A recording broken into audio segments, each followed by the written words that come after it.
So for something like that, the way I would typically do that is first focus on the overall speed of the character. So this is one of those things where if you have multiple characters in your scene, all different heights, and they have to do a walk side by side. Maybe it's that like Apollo 13 moment where they're all walking side by side in slow motion, getting ready for the mission. Or maybe they're just walking down the street and talking to each other, all having fun. Regardless of what size they are, how tall, short, long-legged, short-legged, whatever, they all have to walk at the same speed. Otherwise, they're going to be trying to walk together and one of them is just going to be way back there. One of them is going to be way in front. It's not going to work out. So what do we do?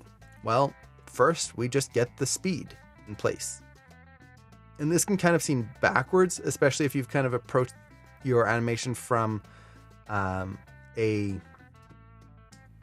pose to pose style workflow where you get all your poses in first and then you figure out the speed. Instead, what you want to do is figure out the speed first. Just animate the hips going forward because all the characters are going to be going at that same speed.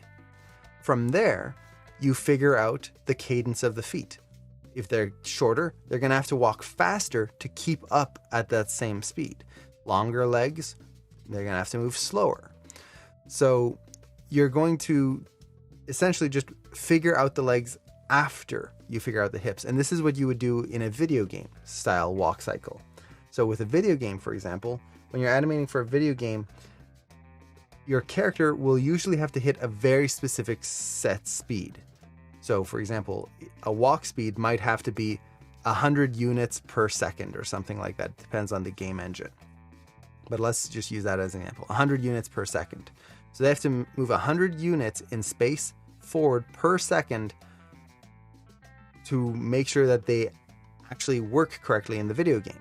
Otherwise, the enemies might catch up to them too easily, so you die all the time, or you outpace the enemies all the time, so there's no fear. Imagine like Resident Evil, and you're playing as Leon, and all you do is zip and dodge all around, and the enemies barely can catch you no matter what.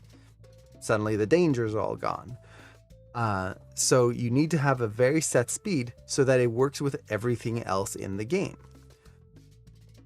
If you're animating that, you're not just going to wing it. You're not going to guess and hope that you get somewhere around the right speed.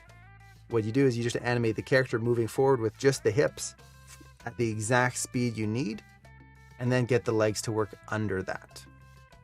So that's really the big thing.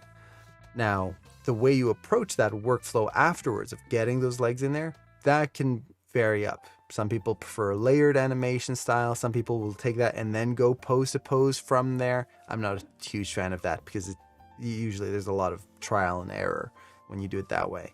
So I tend to do more of a layered approach for that. So yeah, I hope that answers your question. I hope that makes sense.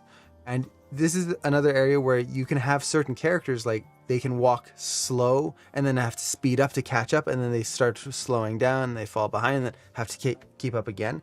Once again, you can get all of that motion and character just using those hips alone, and then make the feet work underneath that. So yeah, hopefully that helps. And that would be actually a really fun demo to do at some point. Just do like 3 walk cycles side by side. Maybe not even do the whole upper body, just the legs. And just see how we can get 3 characters to have different walks but at the same speed.